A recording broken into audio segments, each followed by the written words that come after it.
Alright guys, just wanted to show you a project I've been working on. I've got a bunch of videos on this thing way back in the channel. This is my 1978 Ford F250 4x4. It originally had the 351M in it. I blew that motor and I've been building this 501 stroker. Took a 460 out of a 93 f350. It was an EFI motor. Block was the same, stripped it all down, put an Eagle rotating assembly in it, their stroker kit, made it a 501.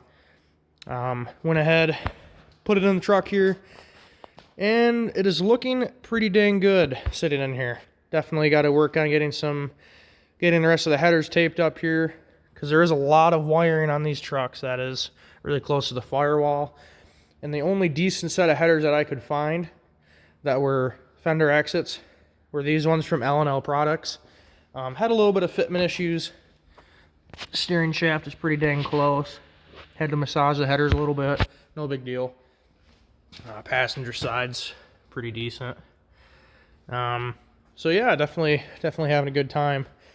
Had a Moroso 12-quart oil pan I had to put on. And an issue with that, I'll show you down here, is the cross member was hitting. So I had to trim the front cross member back a little bit and basically notch it down on the back side. Go back forward and weld in a piece of steel to fill the gap in. Leave it open there. Wasn't pretty, but had to make it work for to get this thing to fit. Another thing is I went to Battleborn brakes because I wanted better stopping power and better power steering assist. They had a Hydro Boost kit basically out of a 2000 to 2003 like 7.3 Power Stroke truck. So you have their master cylinder and a Hydro Boost out of that truck, and it comes with all this nice braided line. And basically all you got to do is plumb in new brake lines.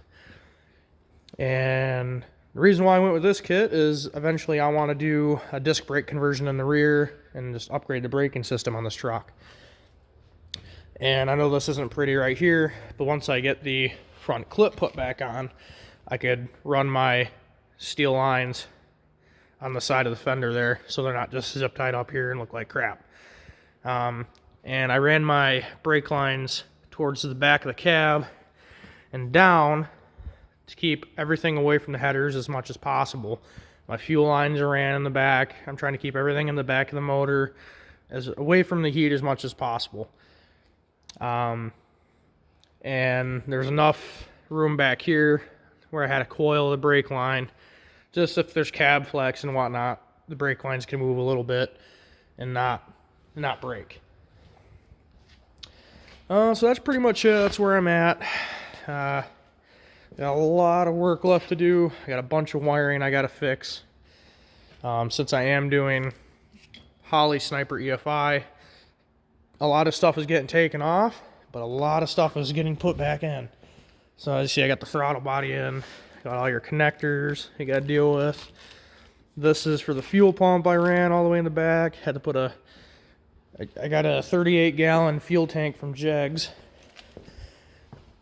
So that kind of sits down there. Had to put in an electric fuel pump and modify that a little bit.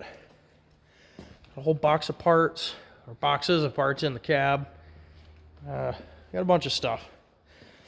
Definitely sit on the back of the service truck here. Spare wire loom. Just a bunch of goodies. Sensors, ignition coil. I got all this wiring in here.